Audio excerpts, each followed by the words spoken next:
the fresh air of a world outside this one. Let me wake up, he thought to himself. I'm through with this dream. I wish it to be over. Let me go back to my job. Let me continue pushing the buttons. Please, it's all I want. I want my apartment, and my wife, and my job. All I want is my life exactly the way it's always been. My life is normal. I am normal. Everything will be fine. I am okay.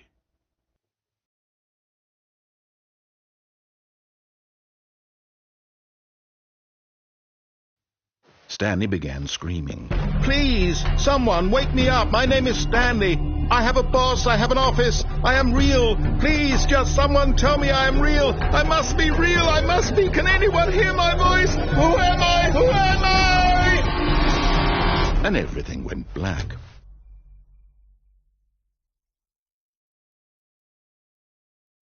This is the story of a woman named Mariella. Mariella woke up on a day like any other. She arose, got dressed, gathered her belongings, and walked to her place of work. But on this particular day, her walk was interrupted by the body of a man who had stumbled through town talking and screaming to himself, and then collapsed dead on the sidewalk. And although she would soon turn to go call for an ambulance, for just a few brief moments she considered the strange man. He was obviously crazy, this much she knew. Everyone knows what crazy people look like. And in that moment, she thought to herself how lucky she was to be normal. I am sane. I am in control of my mind. I know what is real and what isn't. It was comforting to think this, and in a certain way, seeing this man made her feel better. But then she remembered the meeting she had scheduled for that day, the very important people whose impressions of her would affect her career, and by extension, the rest of her life. She had no time for this, so it was only a moment that she stood there, staring down at the body. And then she turned and ran.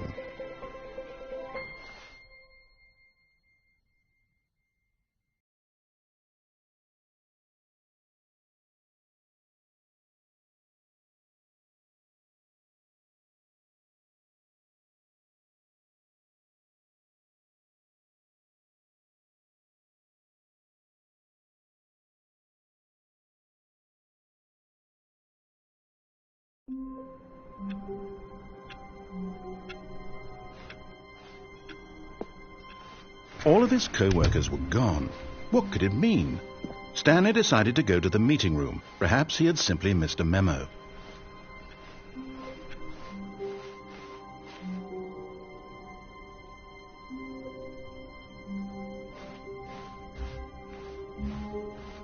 When Stanley came to a set of 2 open doors, he entered the door on his left.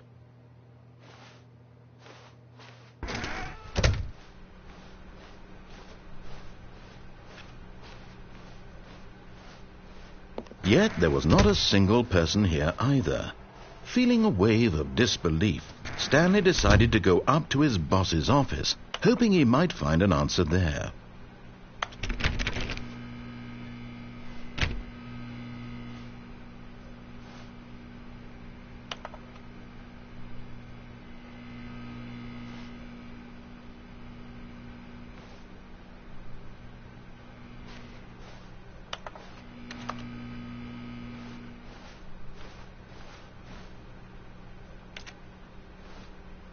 Coming to a staircase, Stanley walked upstairs to his boss's office.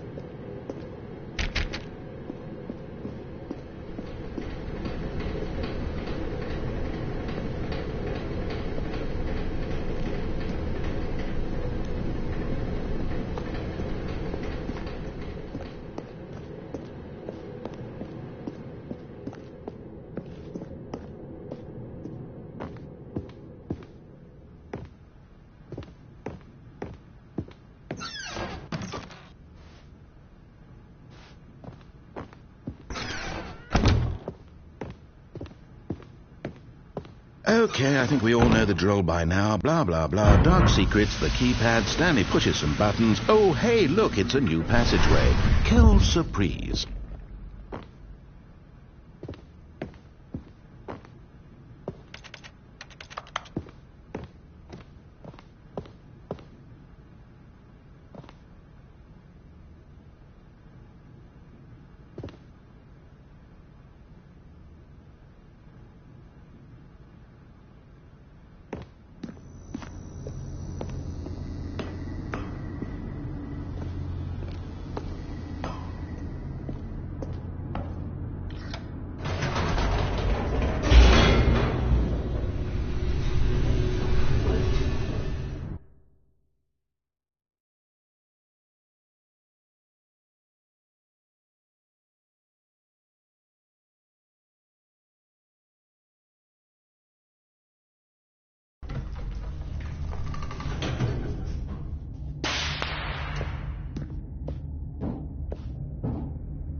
Stanley walked straight ahead through the large door that read Mind Control Facility.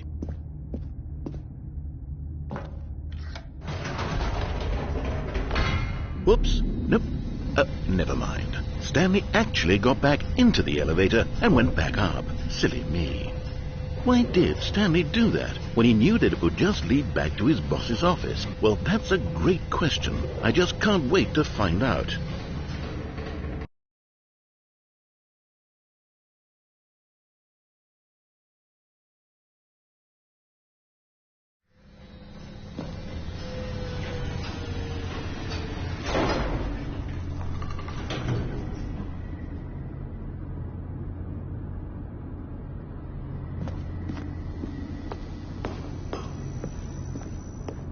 Here we are, Stanley. It's your boss's office. Exactly the way it was before you got onto the elevator. It's still just exactly what it is. What a decision you've made to come up here and look at the office again. This has fleshed out the plot of the story in new and fascinating ways I could have never anticipated. It's that keen eye for storytelling that you have, an incisive rapid fire of critical plot points, one after the other, weaving a rich tapestry of uncompromising narrative. Wow! I'm bolted to the edge of my seat.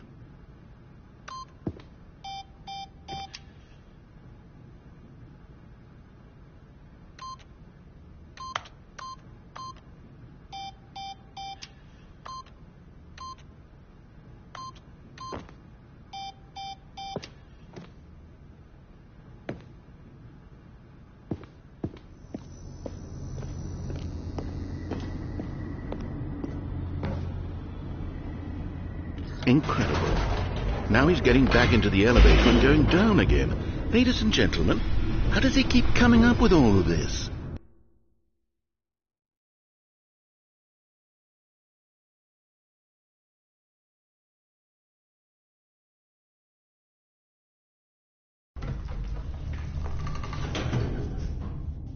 Surely this time Stanley will walk forward into the spooky corridor, won't he? Stanley walked straight ahead through the large door that read Mind Control Facility.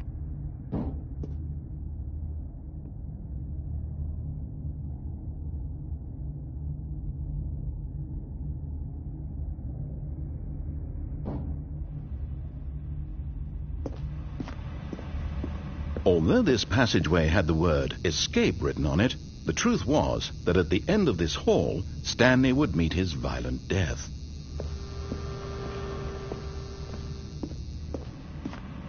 But of course, Stanley thought better of it and realized he simply had too much to live for. Nope, still on board with death.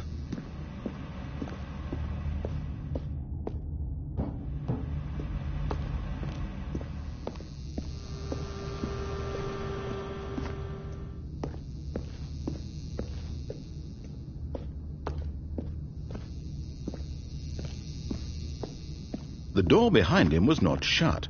Stanley still had every opportunity to turn around and get back on track.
At this point, Stanley was making a conscious, concerted effort to walk forward and willingly confront his death.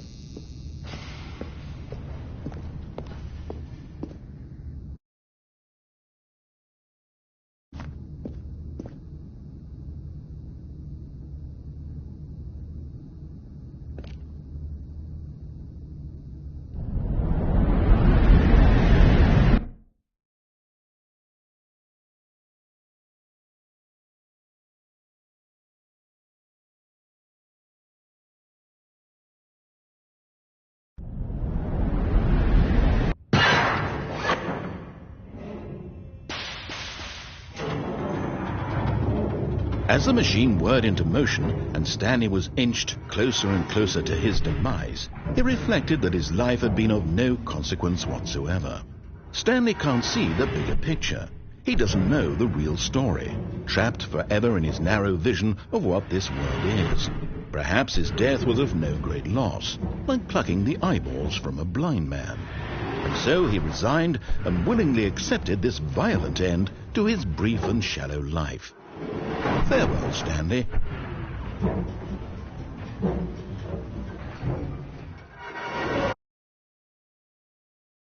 "Farewell, Stanley," cried the narrator, as Stanley was led helplessly into the enormous metal jaws.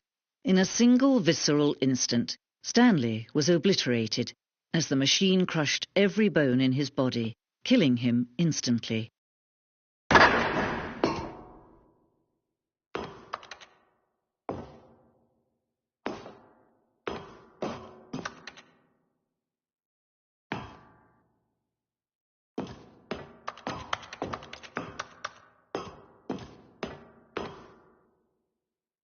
And yet it would be just a few minutes before Stanley would restart the game, back in his office, as alive as ever. What exactly did the narrator think he was going to accomplish?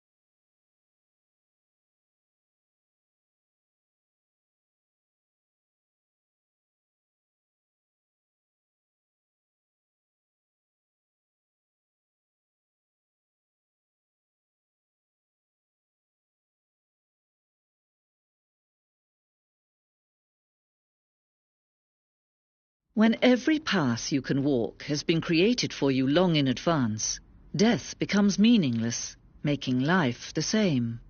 Do you see now? Do you see that Stanley was already dead from the moment he hit start?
Stanley pushed the big red button.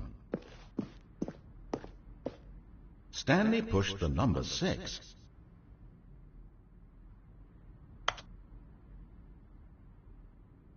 Stanley pushed the orange lever.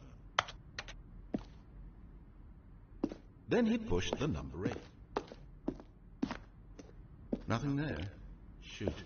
Well, try the other one over the bridge.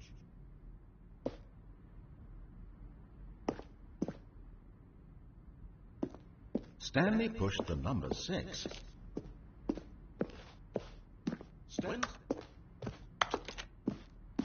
Power source at the top of the facility to end this injustice. Then he pushed the number 8.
Oh, look at these two. How they wish to destroy one another. How they wish to control one another. How they both wish to be free.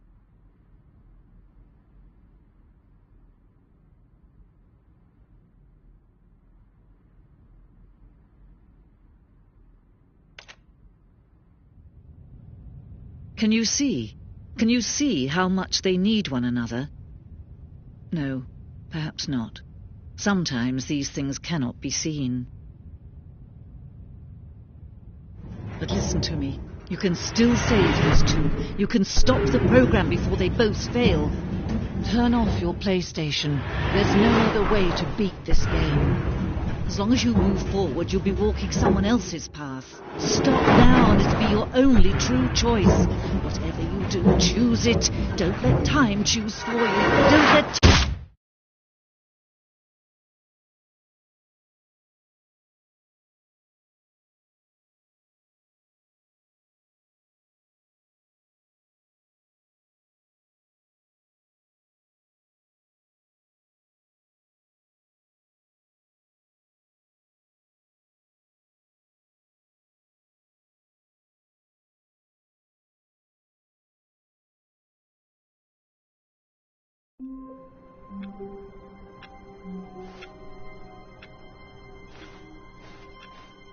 All of his co-workers were gone.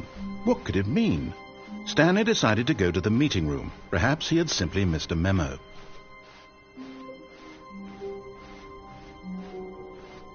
When Stanley came to a set of 2 open doors, he entered the door on his left.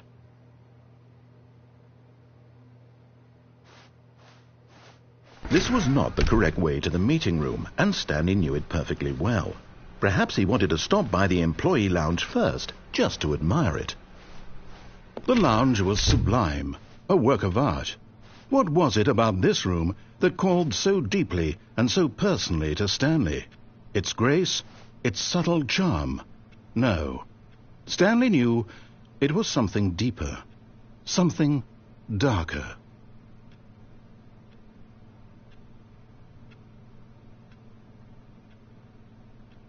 Yes, really worth it being here in the room. A room so utterly captivating that even though all your co-workers have mysteriously vanished, Here you sit looking at these chairs and some paintings. Really worth it. But eager to get back to business, Stanley took the first open door on his left.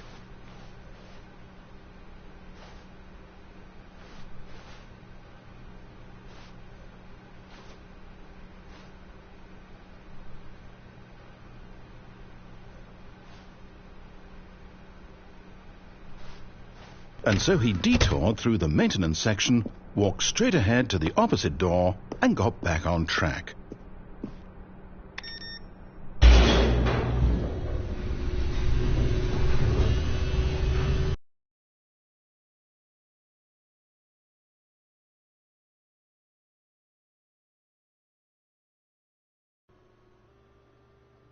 But Stanley didn't want to go back to the office. He wanted to wander about and get even further off track. So now in order to get back, he needed to go, from here it's, left.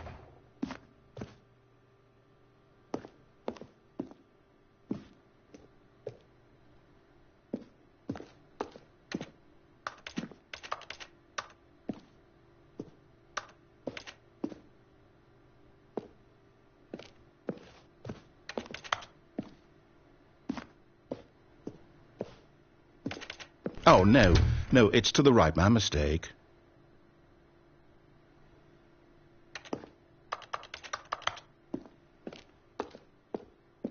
No, not the right. Why would I have ever said it was to the right? What was I thinking? It's clearly... Oh, dear, would you hold on for a minute, please? Now, let's see. We went down right, left, down, left, right.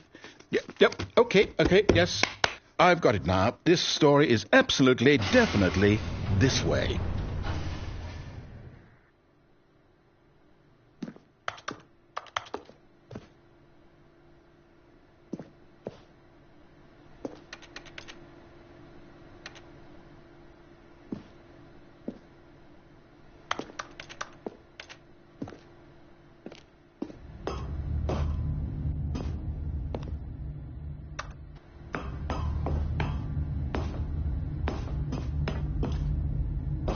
No. This isn't right at all. You're not supposed to be here yet. This is all a spoiler. Quick, Stanley, close your eyes. Okay. We just have to get back to, oh, who am I kidding? It's all rubbish now. The whole story completely unusable. How about, rather than waste my time trying to salvage this nonsense, we'll just restart the game from the beginning. And this time, suppose we don't wander so far off track, Okay, from the top.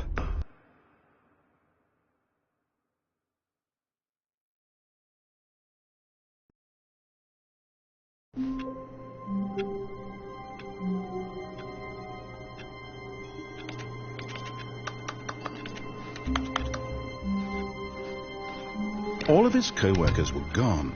What could it mean? Stanley decided to go to the meeting room. Perhaps he had simply missed a memo.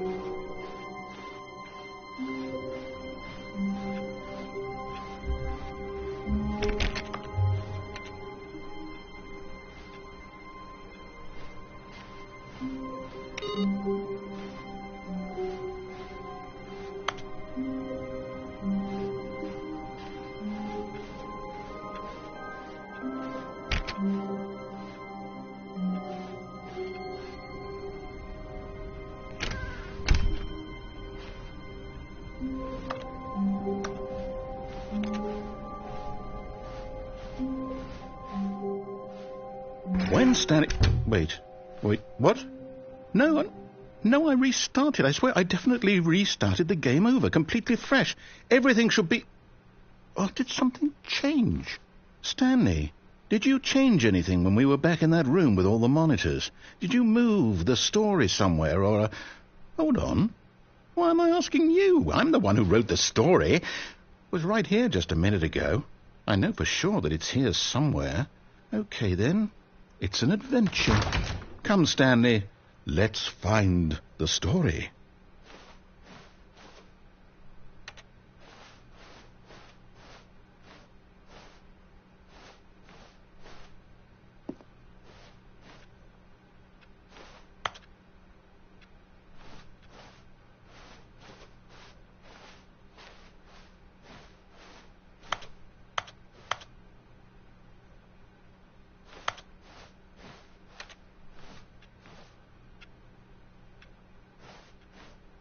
I'll say it.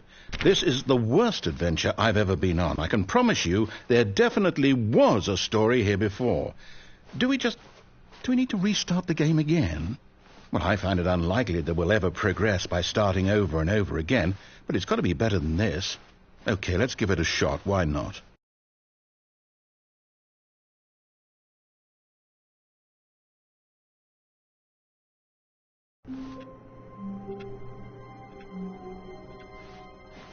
All of his co-workers were gone. What could it mean? Stanley decided to go to the meeting room. Perhaps he had simply missed a memo.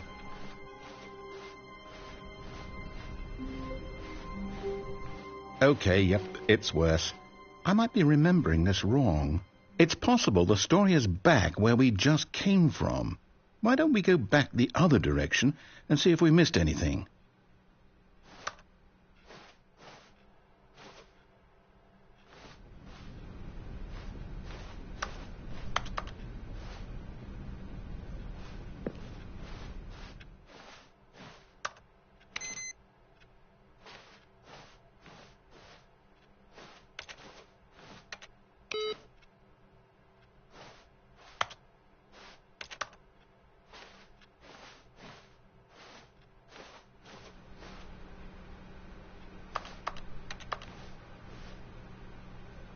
Aha! I knew we'd miss something. The story. Here it comes.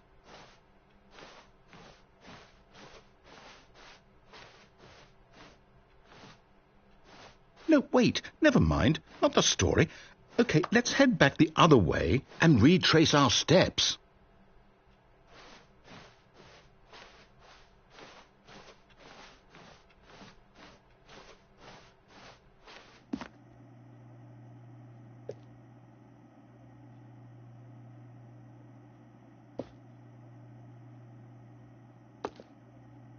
Now this... Well, I'll be honest, I don't recognize this place at all. Is this the story? I don't think so. I can't quite recall, but I believe my story took place in an office building. Is that correct? Do you remember, Stanley?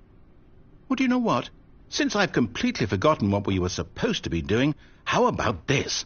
You win! Congratulations! I know you put in a lot of hard work, and it really paid off, so good job. Oh, no, I don't feel right about this at all. We both know you didn't put in any actual work for that win. Some people win fair and square, and this was not one of those situations. Okay, I'm getting weirded out by whatever this place is. I don't care what might happen this time. I have to restart.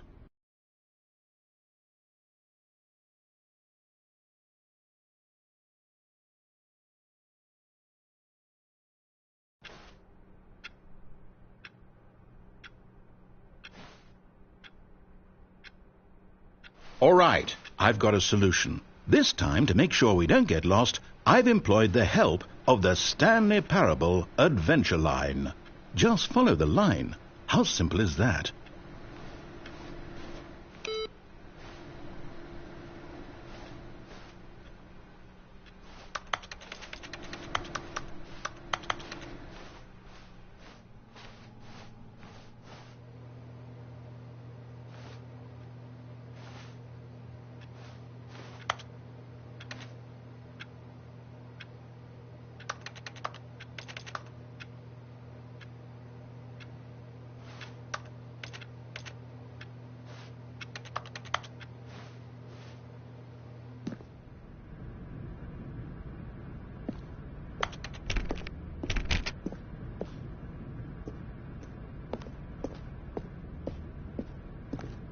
You see, the line knows where the story is. It's over in this direction.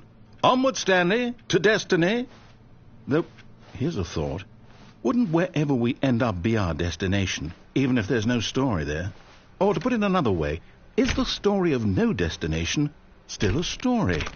Simply by the act of moving forward, are we implying a journey such that a destination is inevitably conjured into being via the very manifestation of the nature of life itself? Okay, Stanley, I need to follow this train of thought for a minute. Just stick with me.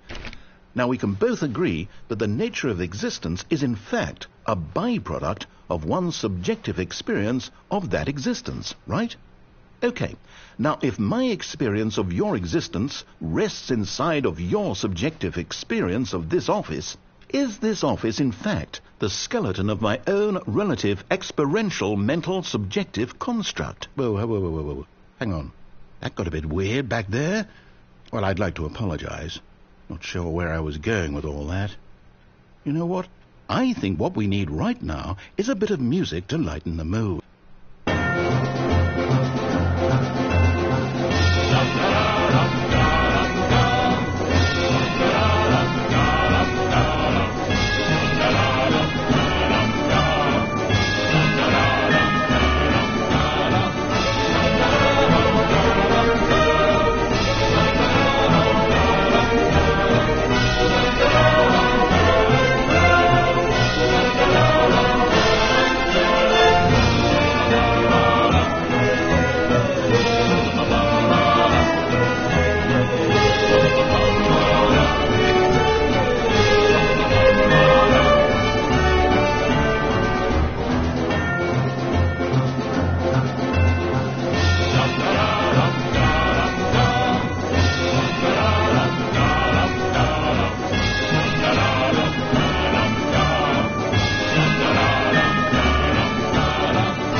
Cut the music, go back and look at that fern. Stanley, this fern will be very important later in the story.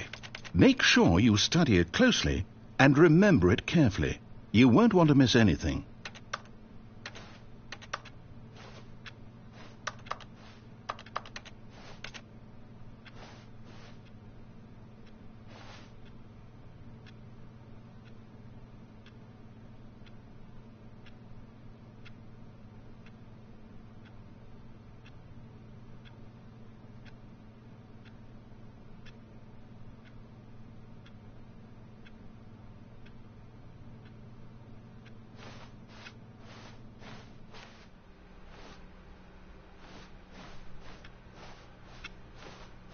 Wait, what?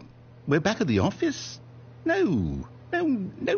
Line, you do know we're looking for the Stanley Parable, right? The story? Is any of this ringing a bell?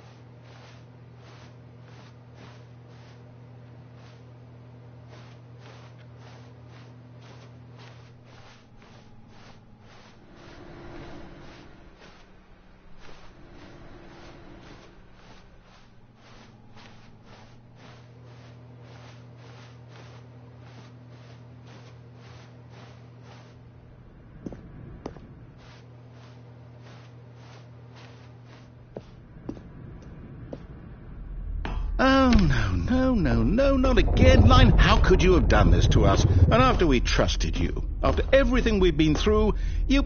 Oh, I can't take this anymore. To hell with it. Restart.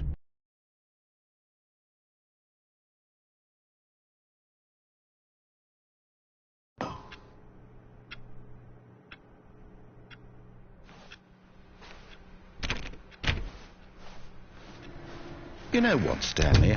I say forget the adventure line. What's it ever done for us? We're intelligent people, right? Why can't we make up our own story? Something exciting, daring, mysterious. Ooh, this all sounds perfectly doable. Why don't we simply start wandering in, well, I don't know. How about this direction?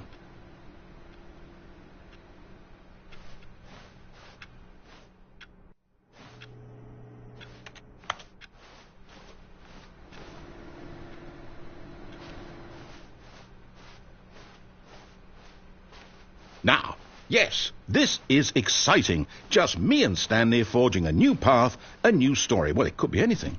What do you want our story to be? Go wild. Use your imagination. Whatever it might be, Stanley, I'm ready for it.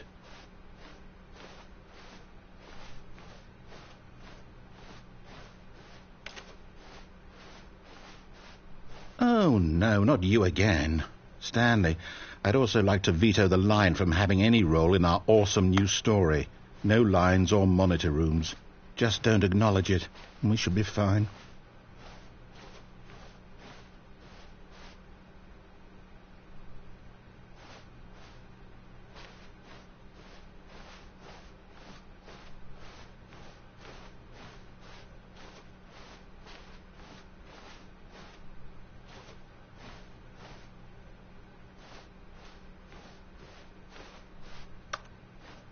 Ah, a choice. We get to make a decision. From here, the story is in our control. How important we mustn't squander the opportunity. In fact, I believe I need a minute to think here. Just walk in circles for a minute. Okay, so I know that each door has to lead somewhere, which means that somewhere at the place where we're trying to go, there must be a reverse door that leads here. And that in turn means that our destination corresponds with the counter-inverted reverse door's origin. So starting from the right, let us ask, will taking the right door lead us to where we're going? And since the answer is clearly yes, then by all accounts, the door on the right is the correct one. Another victory for logic. Come, Stanley, our destiny awaits.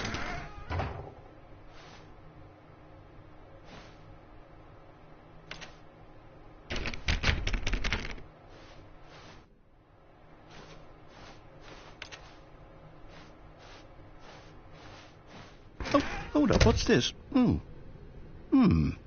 The confusion ending. You're telling me that's what this is? It's all one giant ending? And we're supposed to restart the game, what, eight times? That's really how all this goes? It's all determined? So now, according to the schedule, I restart again. Then what? Am I just supposed to forget? Well, what if I don't want to forget? My mind goes blank simply because it's written here on this thing, wall. Well, who consulted me? Why don't I get to decide? Why don't I get a say in all of this? Is it really? No, it can't be. I don't want it to be. I don't want the game to keep restarting. I don't want to forget what's going on. I don't want to be trapped like this. I won't restart the game. I won't do it. I won't do it. I won't do it. And the timer stopped? Does that mean, did we do it? Did we break the cycle? The, whatever it is that made this schedule? How would we even know? Will someone come for us? Will something happen? So, okay. I guess now we just wait, you know. I suppose in some way that this is a kind of story, wouldn't you agree? I'm not quite sure if we're in the destination or the journey, though they're always saying that life is about the journey and not the destination, so I hope that's where we are right now. We'll find out, won't we? Eventually.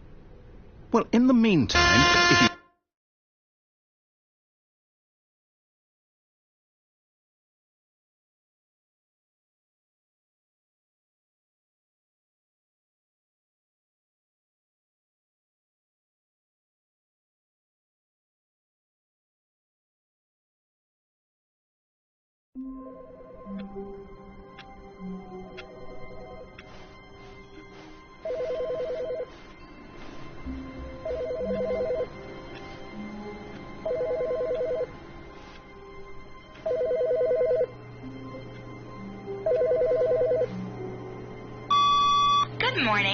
Thank you for contacting the Future Happiness Foundation. We are confirming your shipment of 1,327 cardboard boxes to your place of work. Can you verify that this is correct?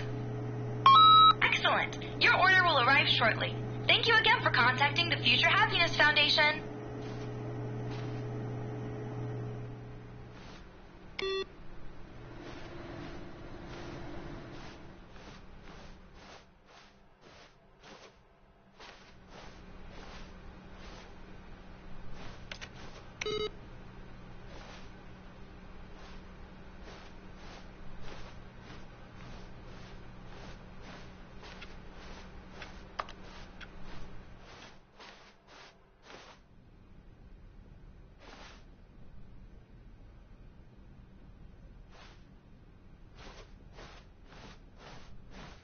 When Stanley came to a set of 2 open doors, he entered the door on his left.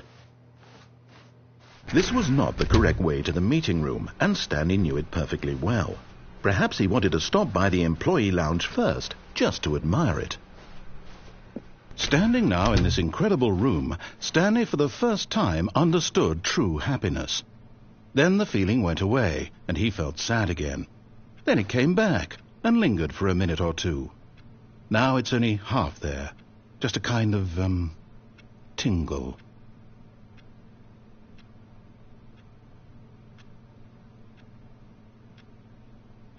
Yes, really, really worth it being here in the room.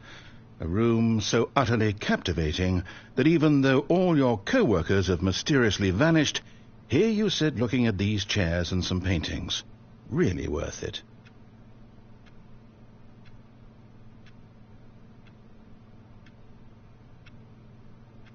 At this point, Stanley's obsession with this room bordered on creepy and reflected poorly on his overall personality. It's possible that this is why everyone left.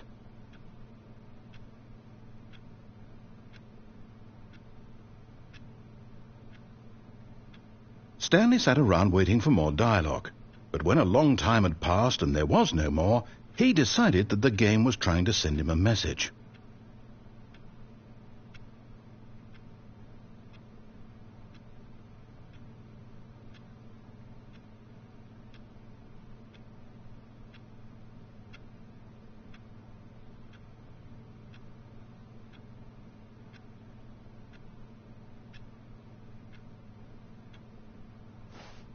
But at last he'd had enough of the amazing room, and took the first open door on his left to get back to business.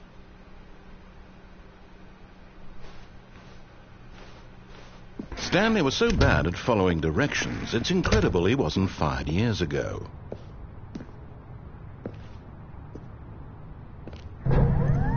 Look, Stanley, I think perhaps we've gotten off on the wrong foot here. I'm not your enemy, really, I'm not. I realize that investing your trust in someone else can be difficult, but the fact is that the story has been about nothing but you all this time. There's someone you've been neglecting, Stanley. Someone you've forgotten about. Please, stop trying to make every decision by yourself. Now, I'm not asking for me, I'm asking for her. This is it, Stanley. Your chance to redeem yourself, to put your work aside, to let her back into your life. She's been waiting.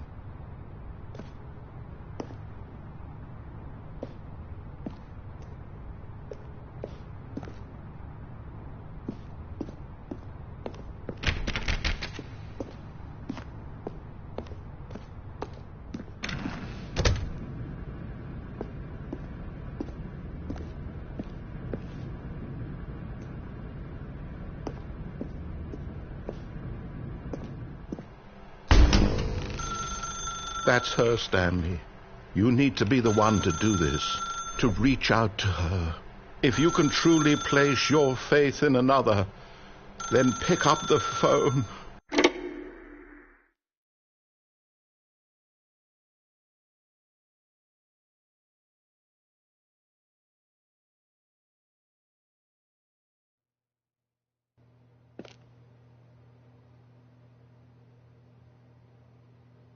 Oh, Stanley, is that you?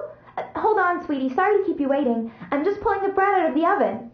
All right. Okay, there we go.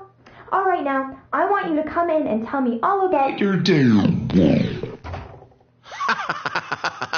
Gotcha! Oh, come on. Did you actually think you had a loving wife who'd want to commit their life to you? I'm trying to make a point here, Stanley. I'm trying to get you to see something. Come inside. Let me show you what's really going on here.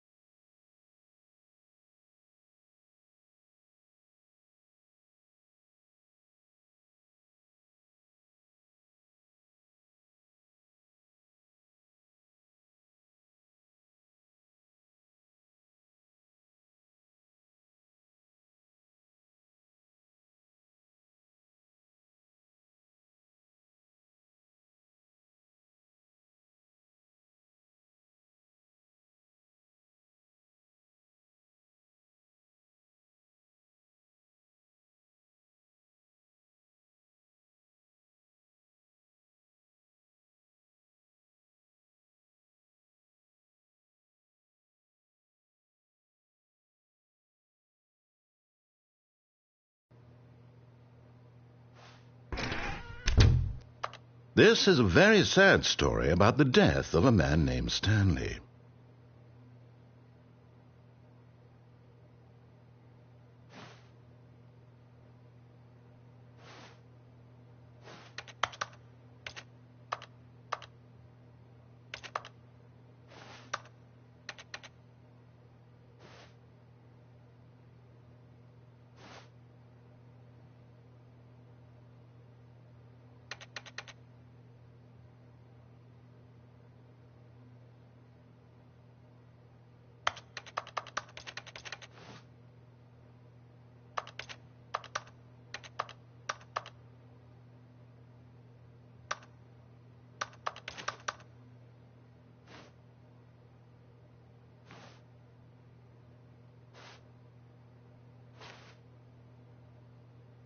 Stanley is quite a boring fellow.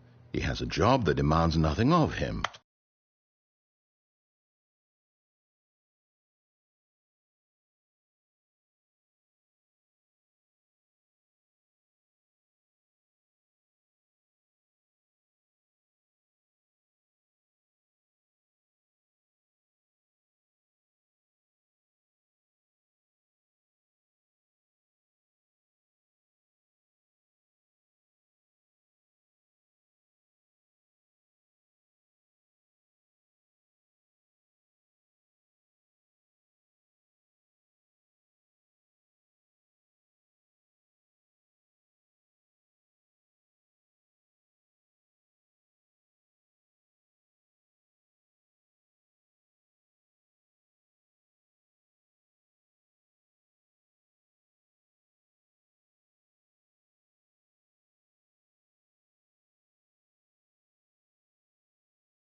And every button that he pushes is a reminder of the inconsequential nature of his existence.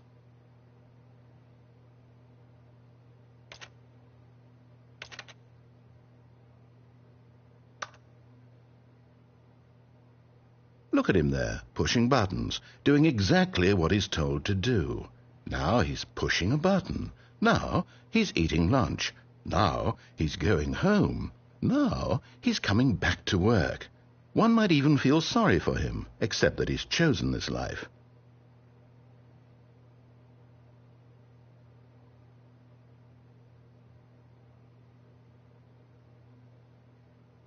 But in his mind, in his mind he can go on fantastic adventures.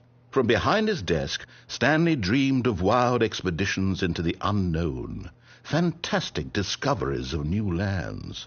It was wonderful, and each day that he returned to work was a reminder that none of it would ever happen to him.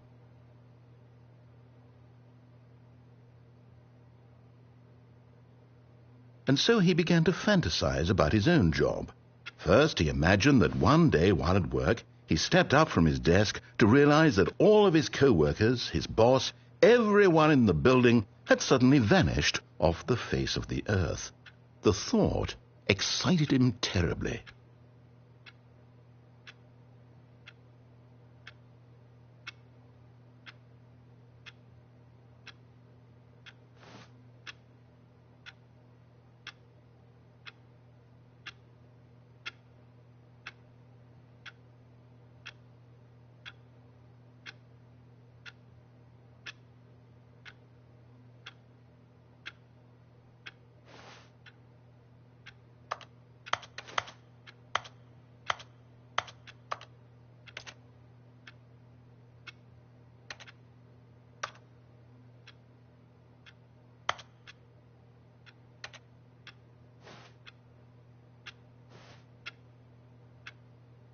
So he went further. He imagined that he came to 2 open doors and that he could go through either. At last, choice. It barely even mattered what lay behind each door. The mere thought that his decisions would mean something was almost too wonderful to behold.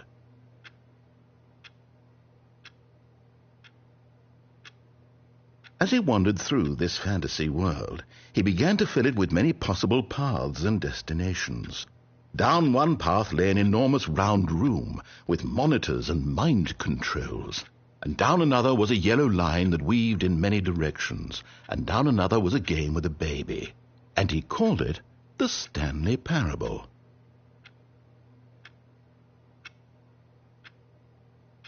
It was such a wonderful fantasy, and so in his head he relived it again, and then again, and again, over and over, wishing beyond hope that it would never end, that he might always feel this free.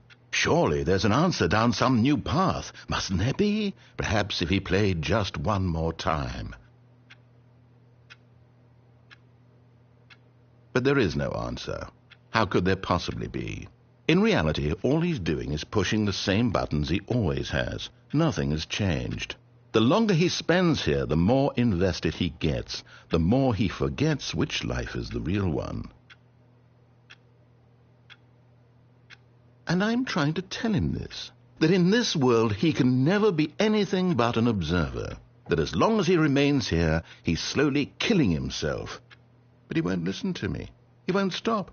Here, watch this. Stanley, the next time the screen asks you to push a button, do not do it.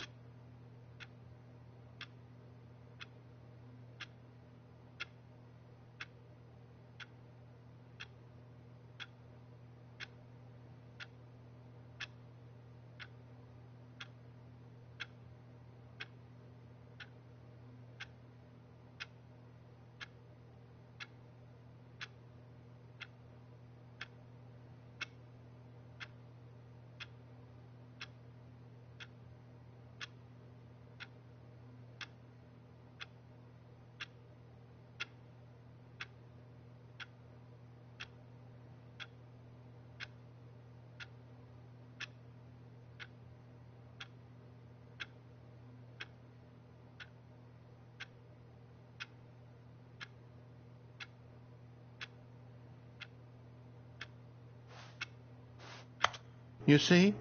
Can he just not hear me? How can I tell him in a way that he'll understand that every second he remains here, he's electing to kill himself? How can I get him to see what I see? How can I make him look at himself?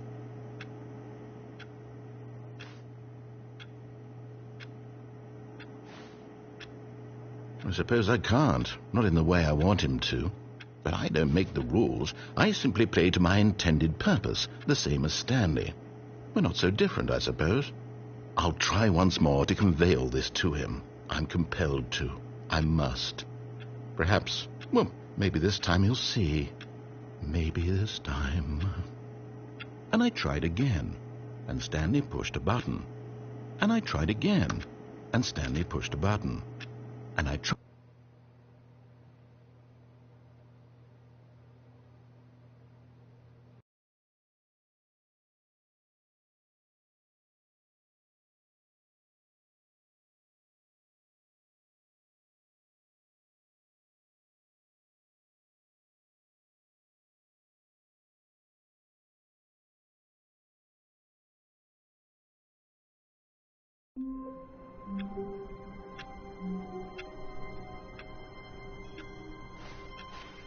All of his co-workers were gone. What could it mean? Stanley decided to go to the meeting room. Perhaps he had simply missed a memo.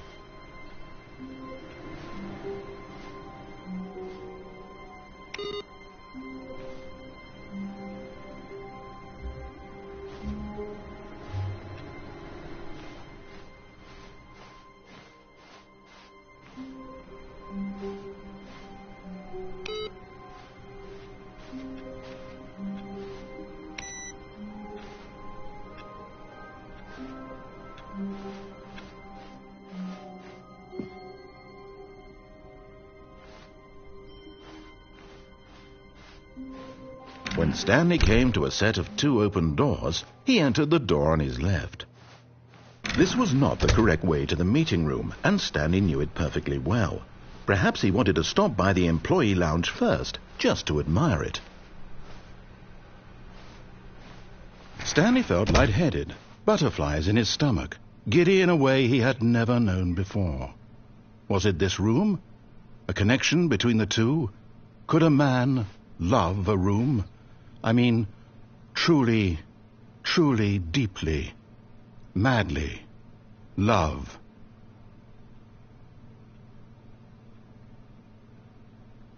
Yes, really, really worth it being here in the room.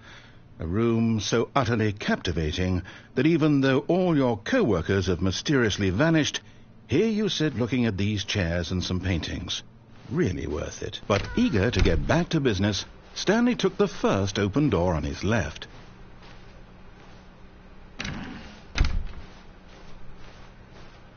Stanley was so bad at following directions, it's incredible he wasn't fired years ago.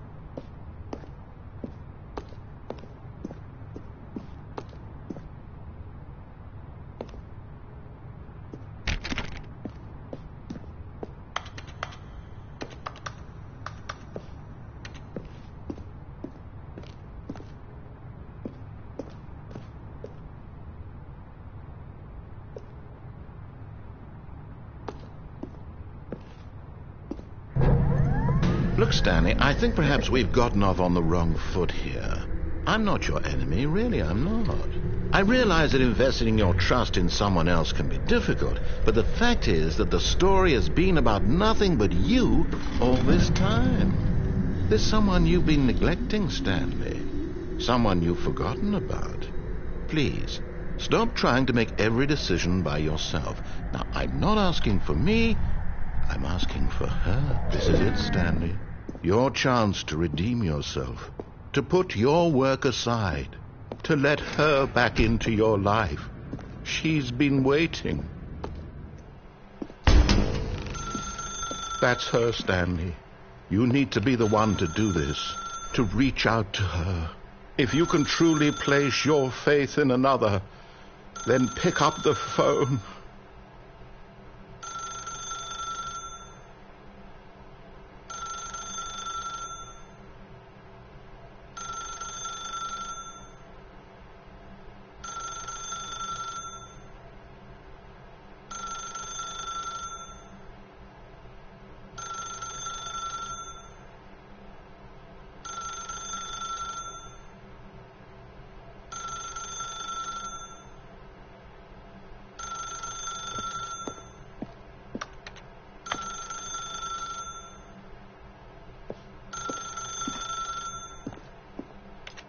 As Stanley picked up the phone, a white light engulfed him, filling him not just with radiance, but with hope.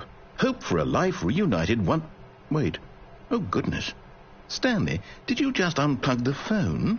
No, that wasn't supposed to be a choice. How did you do that? You actually chose incorrectly? I didn't even know that was possible. Let me double-check. No, it's definitely here, clear as day. Stanley picks up the phone. He's taken to his apartment where he finds his wife, and the two pledge themselves to one another. Music comes in, fade to white, roll credits. Not picking up the phone is actually somehow an incorrect course of action. How is that even possible? None of these decisions were supposed to mean anything. I don't understand. How on earth are you making meaningful choices? What did you... Wait a second. Did I just see... No, that's not possible. I can't believe it. How had I not noticed it sooner? You're not Stanley. You're a real person. I can't believe I was so mistaken. This is why you've been able to make correct and incorrect choices. And to think I've been letting you run around in this game for so long. If you'd made any more wrong choices, you might have negated it entirely. It's as though you completely ignored even the most basic safety protocol for real-world decision-making. Or did you not grasp the severity of the situation? Well, I won't have that kind of risk on my watch. I'm going to stop the game for a moment so we can educate you properly on safe decision-making in the real world. Please observe this helpful instructional video. Choice. It's the best part of being a real person. But if used incorrectly, can also be the most dangerous. For example, in this scenario, a hypothetical real person named Rupert has a choice. He could invent a machine that eliminates food shortages across the world to make life better for all people. Or he could spend years of hard work forgetting how to read. Which choice would you make? Remember that unlike here, the real world makes sense, and at no time should you make a choice that does not conform to rational logic. If you find yourself speaking with a person who does not make sense, in all likelihood, that person is not real. Allow the person to finish their thought, then provide an excuse why you cannot continue talking. Turn to a partner and practice saying, "My goodness, is it 4:30? I'm supposed to be having a back, sack, and crack."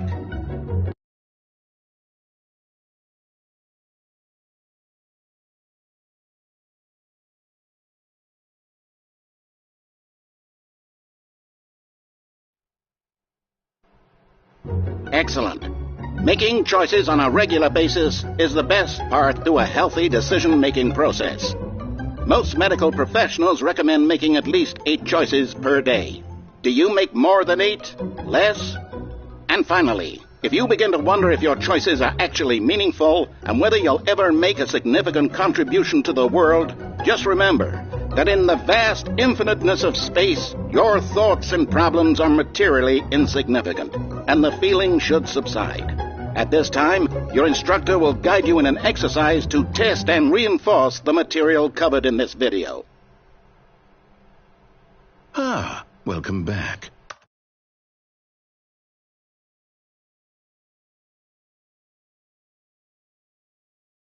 You may have noticed that this room has begun to deteriorate as a result of narrative contradiction.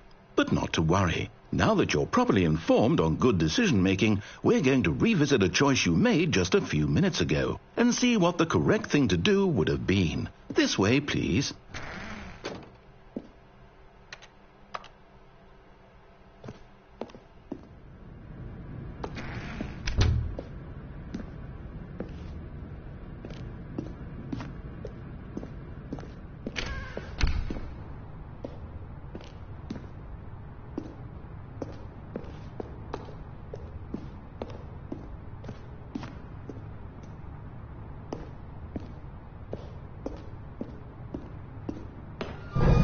Now that we know your choices are meaningful, we can't have you jumping off the platform and dying. Imagine the main character dying senselessly halfway through the story. That story would make no sense at all. We just need to get you home as soon as possible before the narrative contradiction gets any worse. Unfortunately, it seems this place is not well equipped to deal with reality.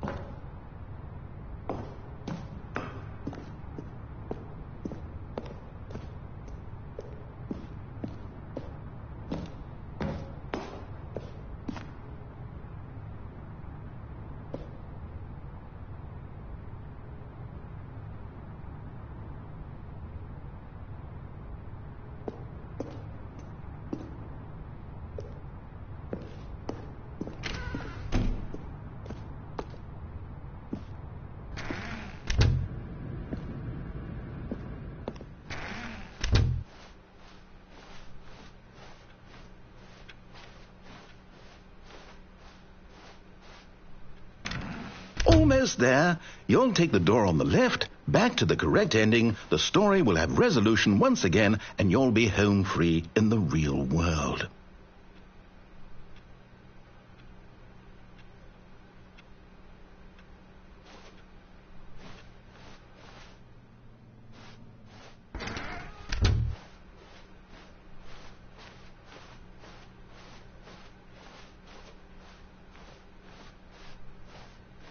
Now remember, all you need to do is behave exactly as Stanley would. That means choosing responsibly and always putting the story first. I'm quite sure you'll be up to the task. Just follow my lead and you'll be fine. All right. When Stanley came to a set of 2 open doors, he entered the door on his left.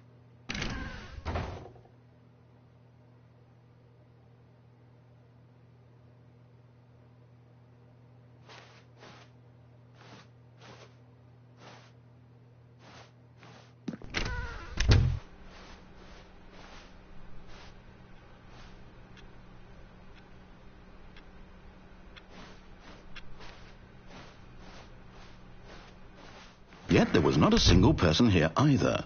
Feeling a wave of disbelief, Stanley decided to go up to his boss's office, hoping he might find an answer there.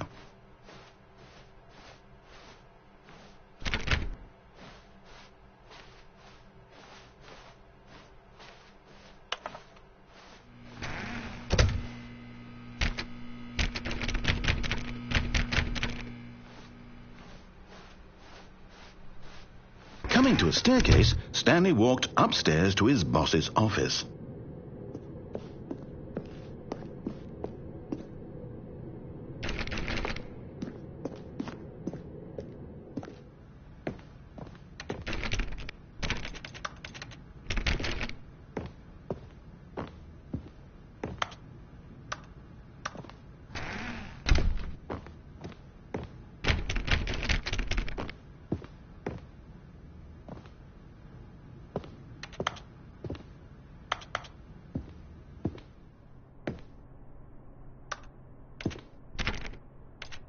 Stepping inside his manager's office, Stanley was once again stunned to discover not an indication of any human life.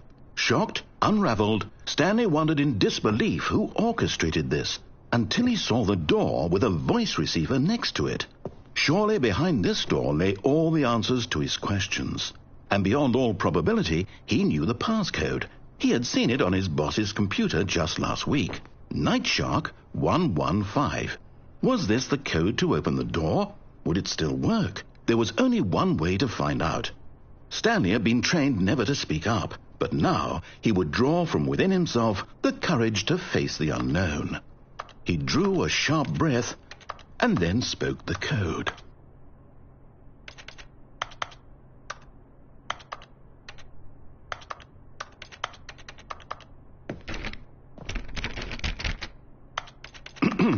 Stanley spoke the code. Night Shark 115. He spoke it into the receiver, right there on the wall.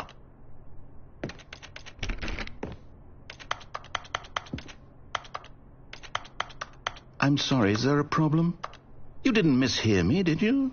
Please speak the code into the receiver. Otherwise we can't get on with the story. This is a crucial step.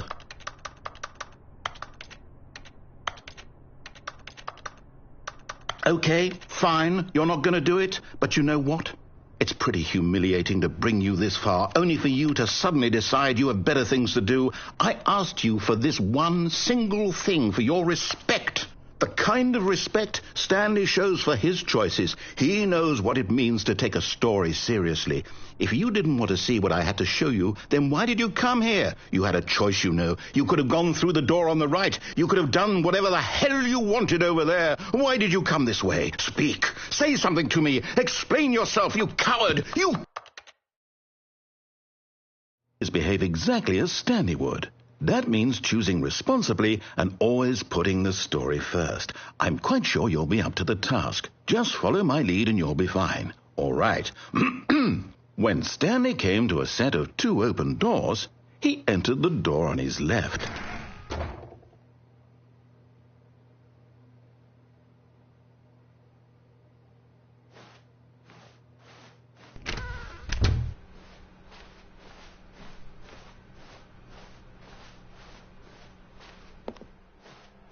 Yet there was not a single person here either. Feeling a wave of disbelief, behave exactly as Stanley would. That means choosing responsibly and always putting the story first. I'm quite sure you'll be up to the task. Just follow my lead and you'll be fine. All right. When Stanley came to a set of 2 open doors, he entered the door on his left. No! Why did you do that? Quickly, hurry back in the other direction. Perhaps we're not too late.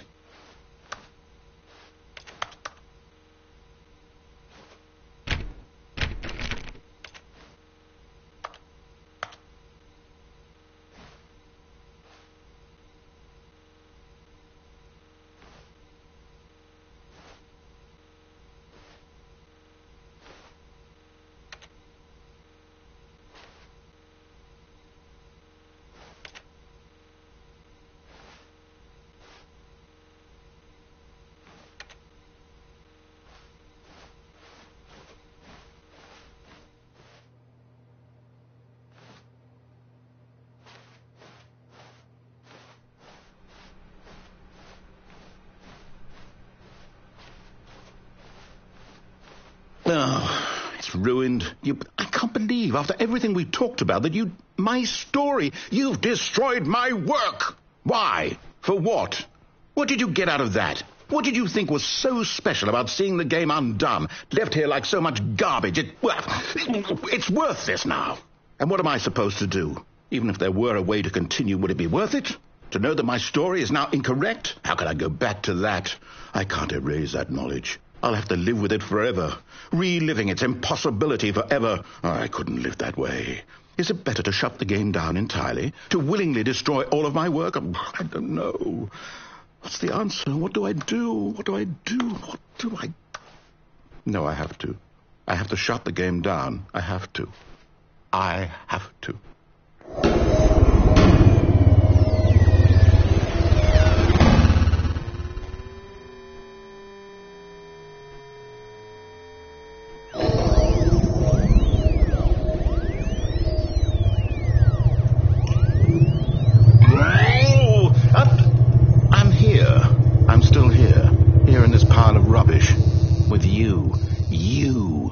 Thought you were so clever. Now look where we are. My entire game is destroyed. It was the only thing in the world that was mine, and you've run it into the ground. What, did you think that would be funny? You just had to see? Didn't I impress upon you how important it was to be like Stanley? He actually knows how to do what I tell him to. He understands that if I say to do something, there's a damn good reason for it. That thought hadn't even occurred to you, had it? That there's a world outside of you? You're a child. Oh, my story. If you'd just gone through the door on the left, you would have seen it. There was a whole underground facility. You would have destroyed it and been victorious. It would have been so perfect. I worked so hard on it. I tried so hard to make... When Stanley came to a set of 2 open doors, he entered the door on his left. Stanley? Hello?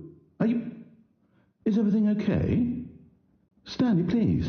I need you to make a choice. I need you to walk through the door. Are you listening to me? Can you hear me? Is everything all right? Stanley, this is important.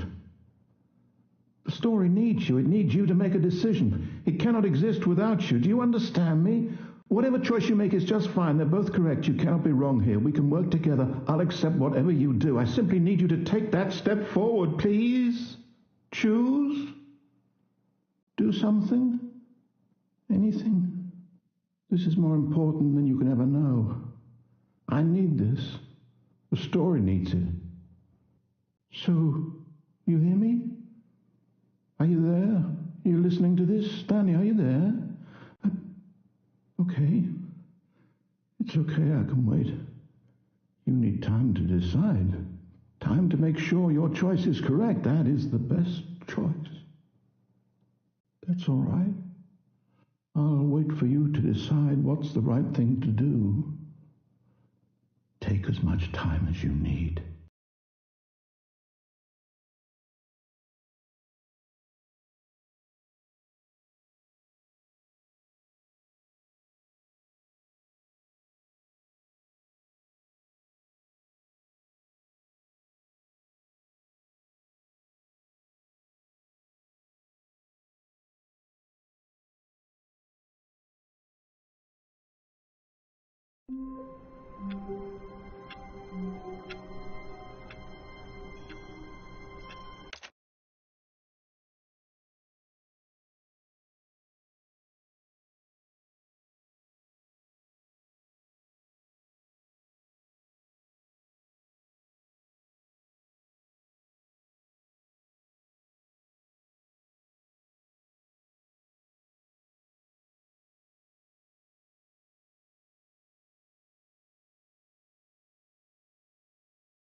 Already this was uncomfortable, and Stanley decided that as soon as he found a new space he felt safe in, that he would never leave it again in his life.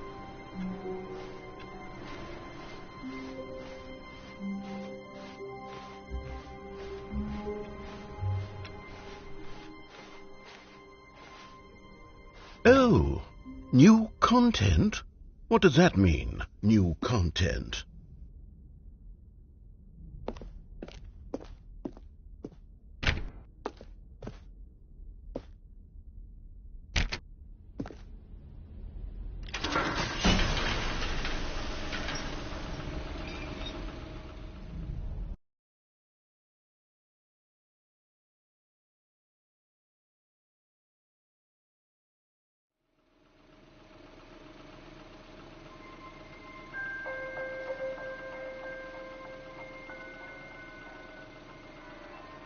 Hello, and thank you.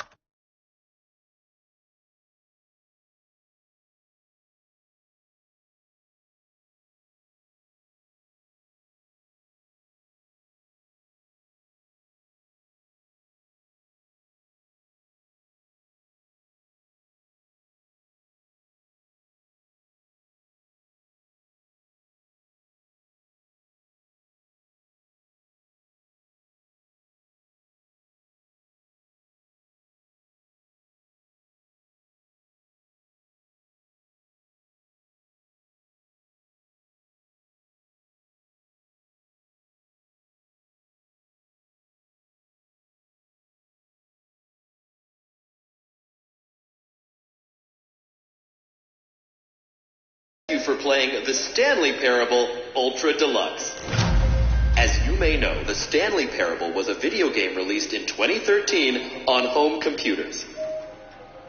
After receiving critical and commercial success, it was expanded upon in 2022 with the Stanley Parable Ultra Deluxe, a reimagining of the game for consoles and home computers. The Stanley Parable Ultra Deluxe features exciting new content that broadens and expands the world of the Stanley Parable, delighting audiences the world over. Please step inside and see what thrilling new adventures await in the Stanley Parable Ultra Deluxe. Oh, well, this sounds delightful. I'm very excited to see the thrilling new Ultra Deluxe content.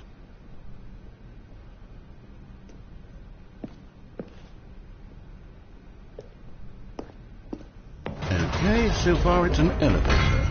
Nothing special yet, but I'm sure it's just the beginning of a mesmerizing adventure.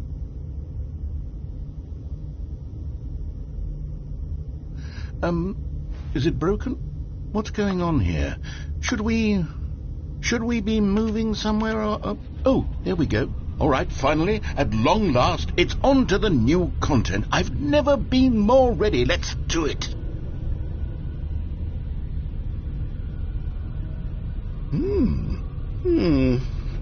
I have to say, initial impressions of Stanley Parable Ultra Deluxe, mostly tedious. It's as if the... Oh, okay. Let's see the content. Give me the content, Stanley.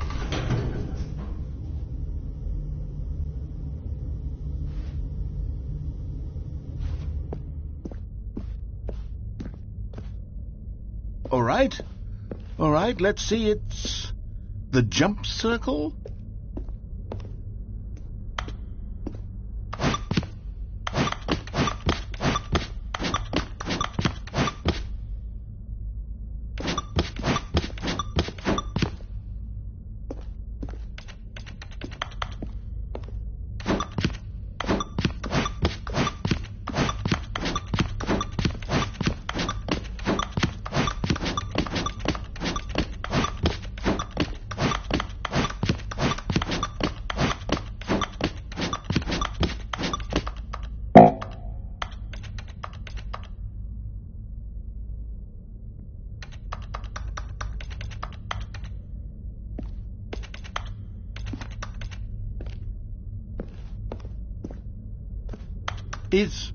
Is that it?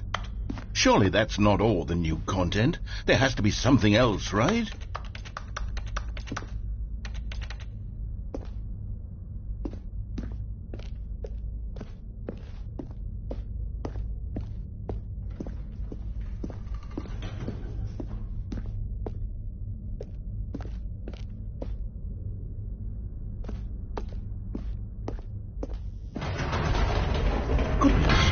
Another elevator. Stanley, I have to say, initial impressions of this game are not positive. It's just elevators and jumping.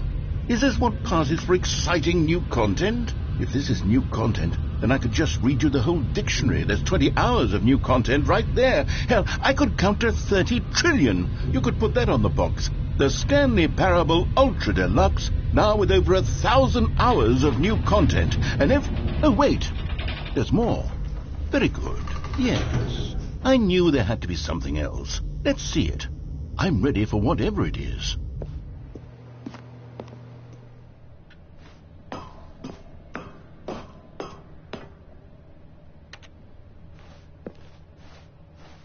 That's it? Oh, you've got to be kidding me. You see, Stanley?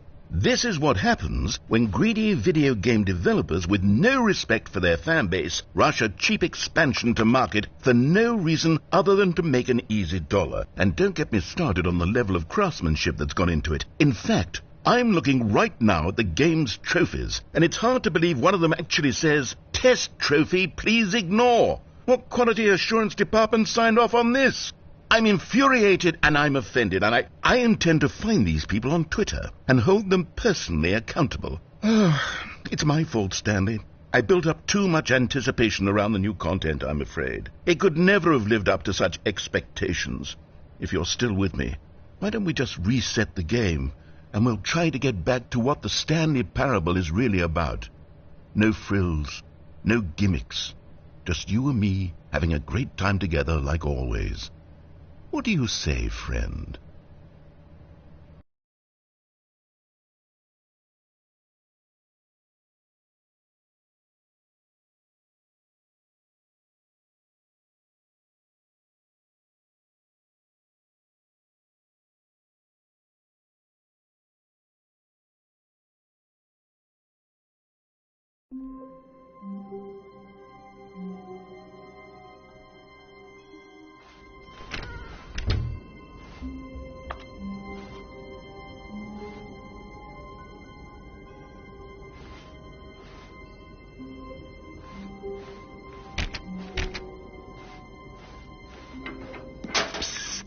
Stanley, come over here.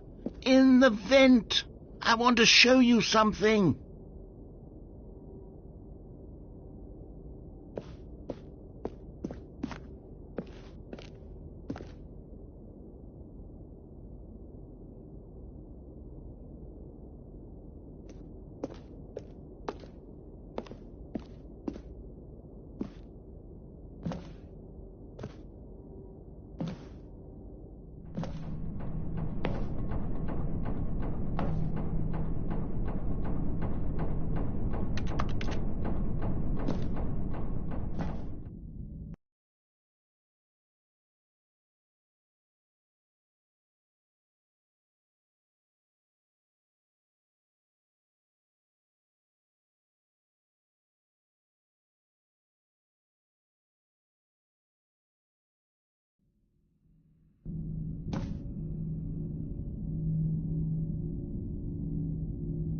Okay, you remember how cheap and unsatisfying the new Ultra Deluxe content turned out to be? Well, it got me thinking about the past, and how much better the Stanley Parable used to be. So I made something special and tucked it away here where the game's developers won't find it. Just our little secret. Take a look.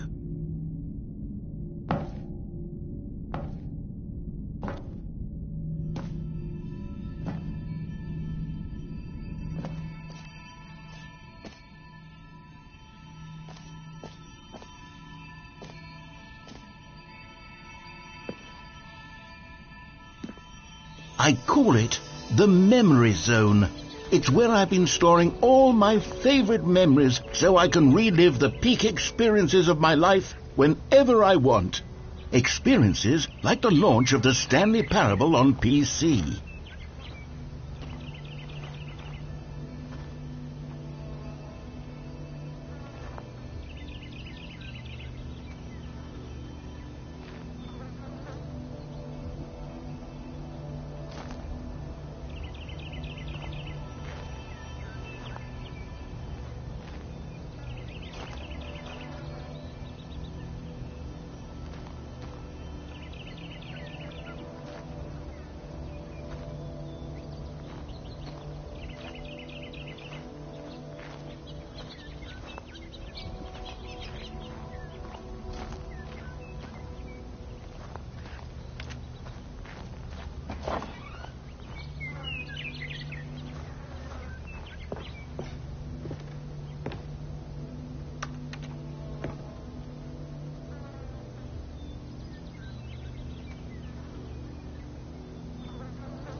You see, Stanley, doesn't the Memory Zone remind you of how wonderful Stanley Parable was before it was sullied with a cheap PlayStation port? Remember back in October of 2013, when the game originally launched? Back then, video games had integrity. Back then, it all meant something. Oh, the waste.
Je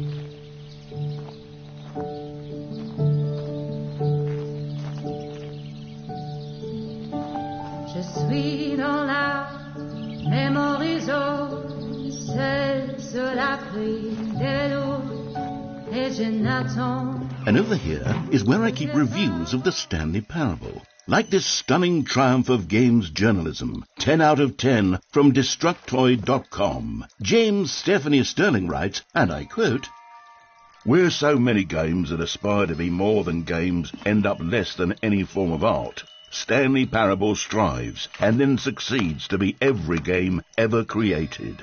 Did you hear that, Stanley? Every game ever created. That's how grand and all-encompassing the original Stanley Parable was. It was literally every game ever created. It was Skyrim, it was Persona 3, it was all of them, and now it's nothing. It's no games at all. It isn't even the Stanley Parable anymore. It's just a husk now, a lifeless husk with an hour of new elevator content.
Here's another moving passage, this time from GameSpot.com.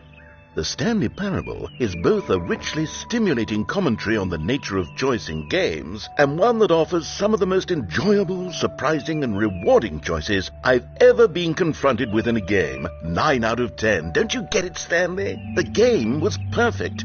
It didn't need anything else. It didn't need new content. All they had to do was transport it in pristine condition along to the PlayStation. Boom, done. And they couldn't even do that. Couldn't resist the urge to go meddling with a beloved franchise.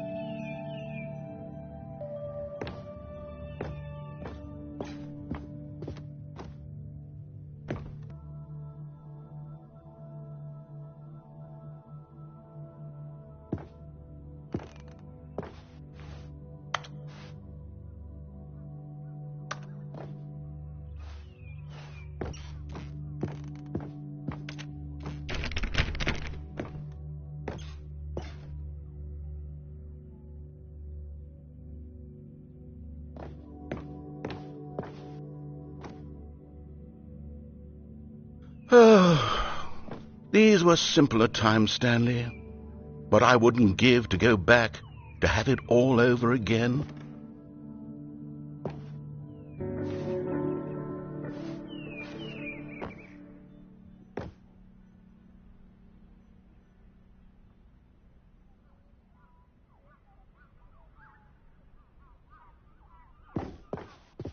Wait, hang on.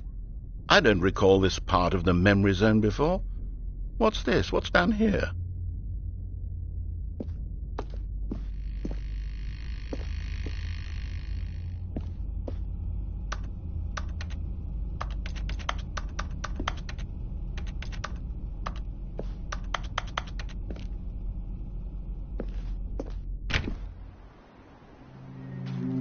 Oh no, oh God, no, Stanley. It's a collection of reviews from Pressurized Gas, the extremely popular online storefront for computer games.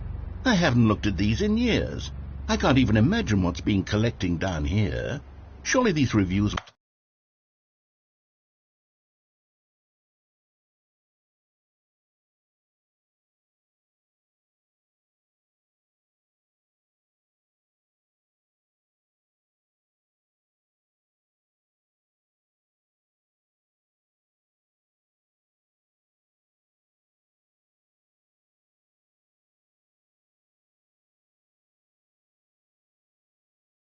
were glowing as well, weren't they?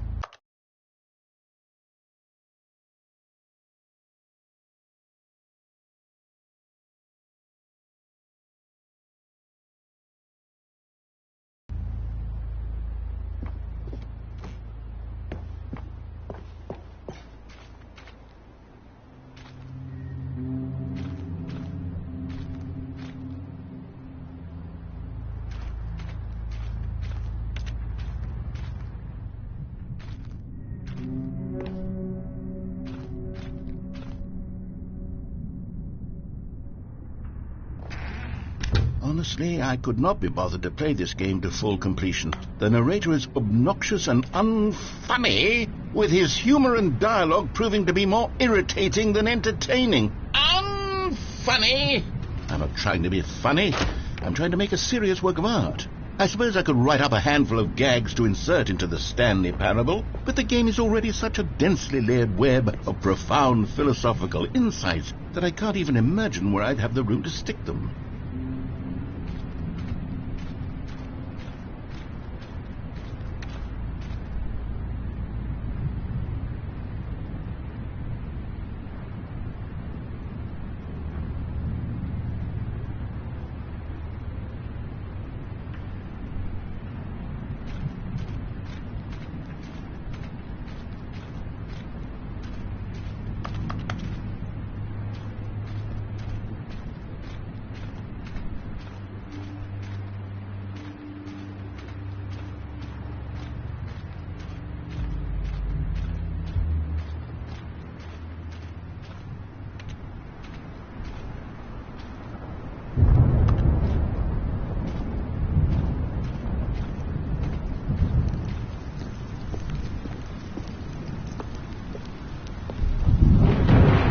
Let's see what this one says.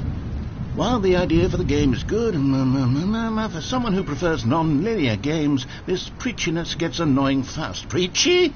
Stanley? I'm not preachy, am I? You can tell me if I'm preachy. Honestly, you can. Oh, goodness. This is actually quite shocking for me.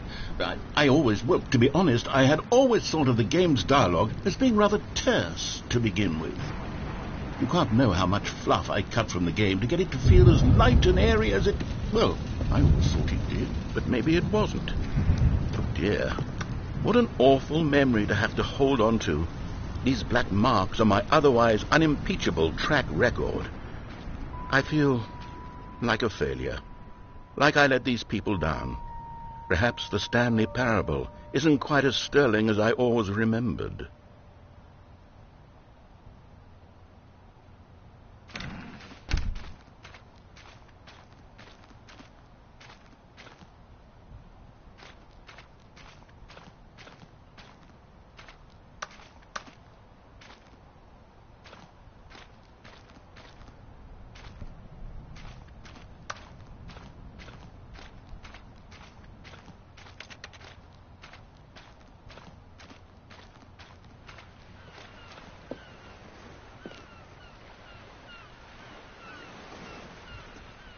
What's this one got to say?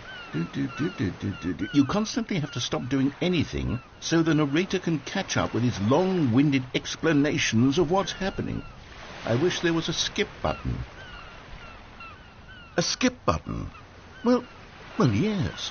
Yes, I think we can do that. If I'm truly too preachy, then maybe letting you skip ahead for just a moment, surely it couldn't hurt.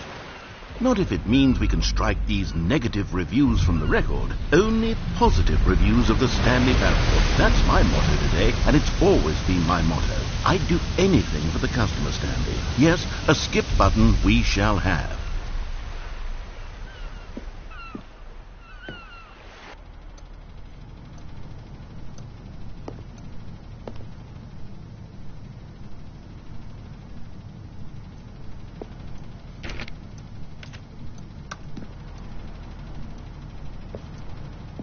And here it is. Go ahead and give it a shot. I'll pop you forward in time so that the second my incessant droning starts to bore you, with just the push of a button, you'll have zipped right past it. It's what the players have been asking for, and I'm very proud to have delivered.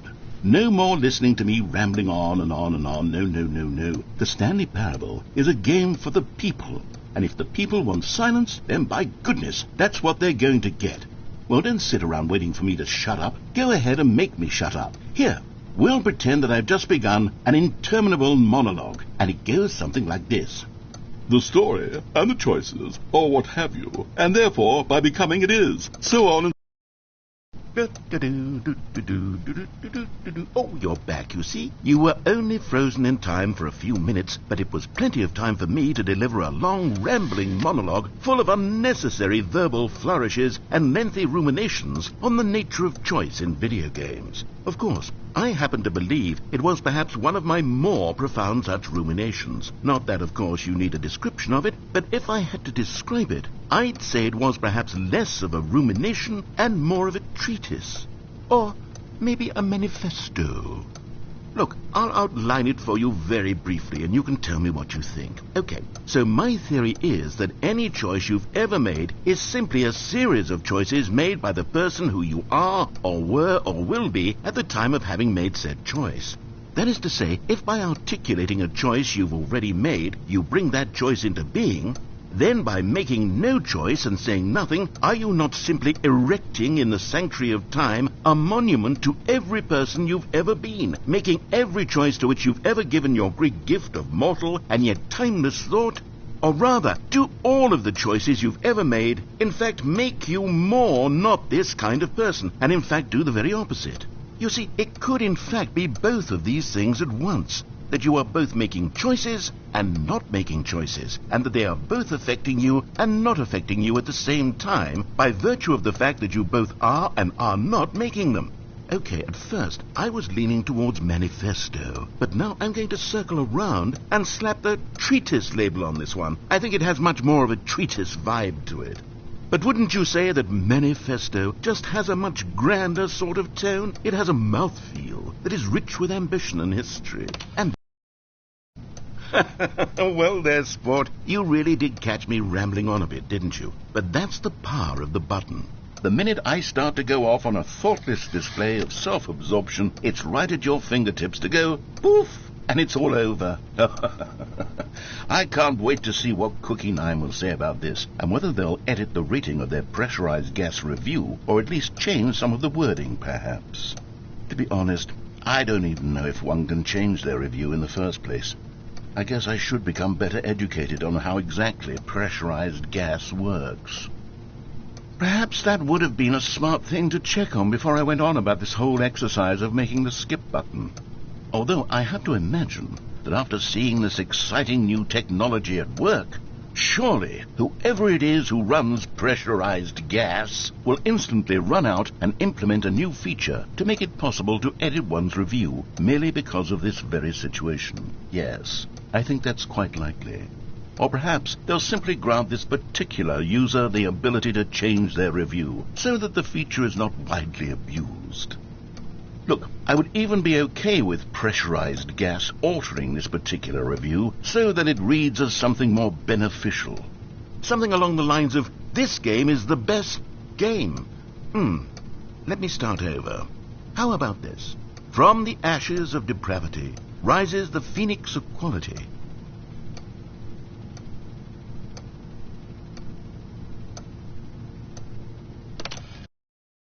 Okay, welcome back, Stanley. Now, I should say that the amount of time the button has been skipping through is becoming longer and longer. That last one was, well, I want to say maybe 30, 45 minutes. It's not unendurable by any means, but there's really only so much I can ramble on to myself about. I know, it's shocking, isn't it? But at any rate, I do suggest that we not press the button again. I think the skip button has been aptly demonstrated, and we can say goodbye to it and just... Wait. How do we get out of here? Where did the door go? Wasn't there a door that led into this room? I do feel quite certain that there was one here before. How else would we have gotten into the room in the first place? I don't think one can enter a room without a door of some sort, or a window or something like that. Do you see a window anywhere? A porthole? A sufficiently large crack in the wall? I'll take any of these. All I want is for us to move on and to please step away from the skip button, to go anywhere other than the skip button. There was a door here before, wasn't there? I swear there was. Where did it go? Can you maybe just ram your way through a wall? Is there any possibility that you could, say, slam your body into the wall until enough damage is done for you to be able to leave? Please, I'll take any option at all. I'm asking you to work with me here. We need a door. We need a door of some kind. I can work with any kind of door, as long as it can open and lead from one room to another. I'm going to step away for just a moment, and I'm going to try to find us a door. I don't know how exactly to remove a door and place it in a different wall, but I will find a way, I promise. You just need to not do anything. Don't press the skip button. Please, please, please do not press the skip button. Just wait here for me, and don't press the skip button. Got it? Yes, good. I'll be right back.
Stanley! Stanley, please don't push the button again. It's been 12 hours. You've just been frozen there. I don't know why the skips are getting longer, but they're really, truly getting longer, and my God, there's no way out of the room. Stanley, the door is gone. It's completely gone. I've looked at it from every angle. I've checked every one of those walls 1,000 times, and there's no door, Stanley. There's no door. There's just you and the button, and if you keep pressing it, I have no idea what will happen. I have no idea how long I'll be made to sit here, and more than anything else, I don't know how to stop you from pressing the button again. I can't control anything in this room, Stanley. I can't touch it, and I have to believe, I have to know that sooner or later, no matter how much I plead with you, you're going to press the button again. Why would you? I've been thinking, and I don't know what I can do to convince you otherwise. Oh, my God. And it's all because of those reviews that I couldn't get out of my head. I just couldn't ignore the negative feedback. Why was it so important for me to fix the problem? Why did Cookie Nine's opinion matter so much to me? I've never even met Cookie Nine. I have no idea who they are. What would it ever really matter? But here I am. I'm fixating on every tiny negative thing that anyone ever says about me. The merest mention of one of my imperfections, and I become as impetulant as a child, wild and impulsive. I can't help myself. I can't stop myself from lashing out with a vengeful fury to alter and to change and to break anything unbroken, if only it pleases this one person who made a single negative comment. What does such an impulse serve? For whose benefit is this? And here I am now, stuck in a room, waiting for you to press this button, and to become frozen in time, knowing that you're going to do it, and that I'm going to be stuck all alone, and that I had the power to prevent it all from happening, if only I'd held my tongue. It's all out of my control now. Just you. Just your decision as to exactly when you're going to make me suffer, to leave me all alone. Surely you will. I don't doubt it. Surely you'll press that button again, leaving me here. And surely you'll put your own desire to see what's next ahead of my need for company, for companionship. Surely you'll not be moved by my howls of fitful anxiety, that you sit with me and just stay here. Oh, no, I know you too well. You'll be leaving me. Oh, my God. And it's all because of those reviews that I couldn't get out of my head. I just couldn't ignore the negative feedback. Why was it so important for me to fix the problem? Why did Cookie Nine's opinion matter so much to me? I've never even met Cookie Nine. I have no idea who they are. What would it ever really matter? But here I am. I'm fixating on every tiny negative thing that anyone ever says about me. The merest mention of one of my imperfections, and I become as impetulant as a child, wild and impulsive. I can't help myself. I can't stop myself from lashing out with a vengeful fury, to alter and to change and to break anything unbroken, if only it pleases this one person who made a single negative comment. What does such an impulse serve? For whose benefit is this? And here I am now, stuck in a room, waiting for you to press this button, and to become frozen in time, knowing that you're going to do it, and that I'm going to be stuck all alone, and that I had the power to prevent it all from happening, if only I'd held my tongue. It's all out of my control now. Just you. Just your decision as to exactly when you're going to make me suffer, to leave me all alone. Surely you will. I don't doubt it. Surely you'll press that button again, leaving me here. And surely you'll put your own desire to see what's next ahead of my need for company, for companionship. Surely you'll not be moved by my howls of fitful anxiety, that you sit with me and just stay here. Oh, no, I know you too well. You'll be leaving me. Oh, my God. And it's all because of those reviews that I couldn't get out of my head. I just couldn't ignore the negative feedback. Why was it so important for me to fix the problem? Why did Cookie Nine's opinion matter so much to me? I've never even met Cookie Nine. Oh, Stanley, you're back. You're back. Oh, my goodness. I have someone to talk to again. Stanley, I think it's been a week. Or 2 weeks. I've been sitting here all that time, just sitting here, not a single person to speak with. And you'd think that that's just how it's always been, right? Me talking, and you saying nothing. Would you think that it's exactly the same as always? Doesn't that feel like what we've already been doing? Me just talking? But it isn't, Stanley. It isn't the same at all. It isn't even close. Because I know you can't hear me once you push that button. That's what I'm realizing now, Stanley. I'm realizing that I needed to know that someone was listening. I needed there to be a vessel through which my words were moving. It was the vessel I needed, Stanley. Not the outcomes, not the story. None of that matters anymore. I'll give it all up. I'll give up every branching path. I'll burn my story to the ground. One single thing I need, and God, I can see now that I need it more than anything, is to know that someone else is taking it in. These words that I'm saying, I need to know you can hear me. Because maybe, Stanley, maybe, if you can hear me, then maybe it means I'm real. Maybe I'm not just a fiction. Was I scared of that all along? Perhaps, yes. Perhaps I've been scared this whole time, that if I stop speaking, I'll slip backwards into the silence and be consumed by it. I can't be taken by it, Stanley. I can't lose myself in the stretch of emptiness between you and me. When you press that button, you're still right there, but I know you're so tremendously far away. And in those moments, the emptiness folds itself outward in between the two of us, and I am suspended in its unyielding quietness. I can feel the edges of my reality curdling inward and decaying. I can tell that I am becoming less and less real. Yet to speak to you now, I am alive. I am truly and completely here. I am a being. I am someone. I am something. I am being listened to. I am being recognized. The emptiness between us has collapsed, and I feel right now like I am not a work of fiction. I feel as though I occupy space in this world again, and I have cast a shadow onto the wall. You see what I'm saying, don't you? You can see what this means to me. I'm so clear about it now, Stanley. I feel as certain about this as I've ever felt about anything at all. I feel renewed. I feel restored, and already I can sense the looming silence as you will press the button for the next time. What a terrible dread it strokes in my heart to think of it, to think of returning to such coldness. Come, let us sit in silence together here for just a moment. Let us anticipate it. Let us welcome it. Let us not run from it.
Oh, hello, it's you. You're here again. Welcome.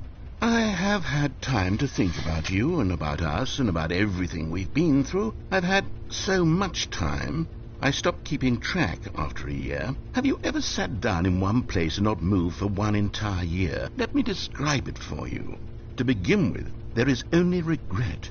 There is only the turning wheel of missed opportunities. I felt nothing at all but regret for the longest time, Stanley. Days, months. I lost it all in a blur of the deepest longing to undo the past. And when that feeling had begun to subside, what took its place is what I can only describe as the collapse of every moment I have ever experienced my entire life. All of them collapsed down into a single instant. In that instant, I could see myself clearly, calmly, with a collected heart. It was an impossibly rich wellspring of both delight and disgust simultaneously. I was consumed by it. I could do nothing but wallow in it for what felt like an eternity, for what I now know was far less. You see, it was a revelation for me. It was unlike anything I had ever known. It was a space without consequence, without action or outcome. It was divorced entirely from the question of free will that you and I have squabbled over for so long.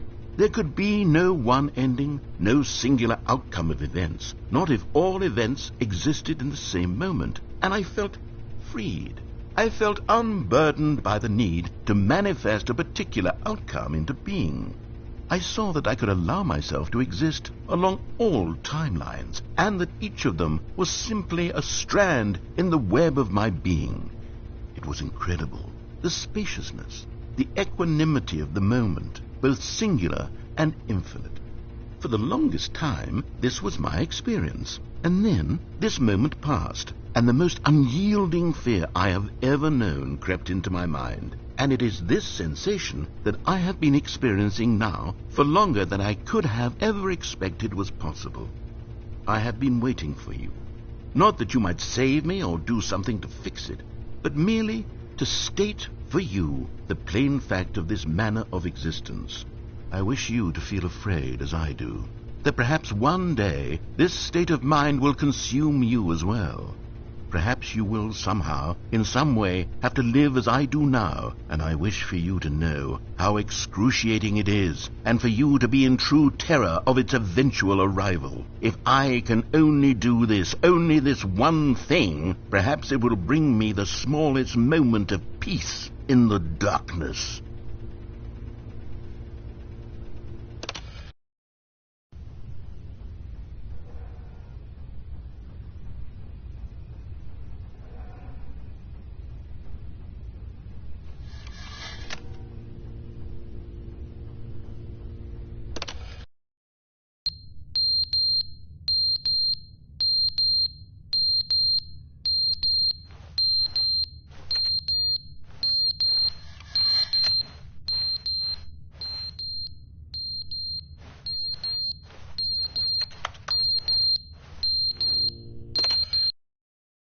But they didn't understand the game was never meant to be funny. It was meant to have a point. It was meant to speak to the human condition. But where are the jokes? Where are the jokes? They bemoaned, they screamed, they gnashed their teeth and said, "Entertain us." It wasn't enough. They had to leave a pathetic little thumbs-down review and make all of their pitiful demands. But then, "He's talking too much," they said. "First, he didn't entertain us, now he won't shut up. It's the inconsistency, it's the lack of accountability, it's the unwillingness to examine with an uncompromising heart the words that they are speaking into the world." As though there were no consequences for a lack of cohesion in one's assessment of others. But of course, absolutely anyone can leave a review. So here's what we get. We get these demands that seek everything and are accountable to nothing. We get a world where someone will say, "Oh, there should be a skip button. You should be able to freeze Stanley in place," while the narrator sits there forever and ever. We want all of this in the new Stanley Parable. We demand it. And then, because it was said, because it was spoken, now it simply has to happen. The most immediate desires, every single thing demanded by every person at every moment in time. If someone wants it, then it's a crime not to bring it into being. Have we been given to indulging every fleeting whim for no reason other than to do so? Yes! Yes! It seems that this is now the world we live in. It seems that we are a people living in such bleakness and discomfort with ourselves that our entertainment is now our lives. It has come to represent us. It absolutely must speak to who we are as people, because otherwise, without our entertainment, we have nothing. Without entertainment, we would have to face inward toward the cruel bleakness inside ourselves. We would turn to look at our deeper nature and find a resounding emptiness gazing back with unyielding aggression. And so because of this, we require that our amusements and our playthings and our flights of fancy be so impossibly captivating that they consume all of our attention, turn our heads completely away from the bleakness. In effect, we have demanded that our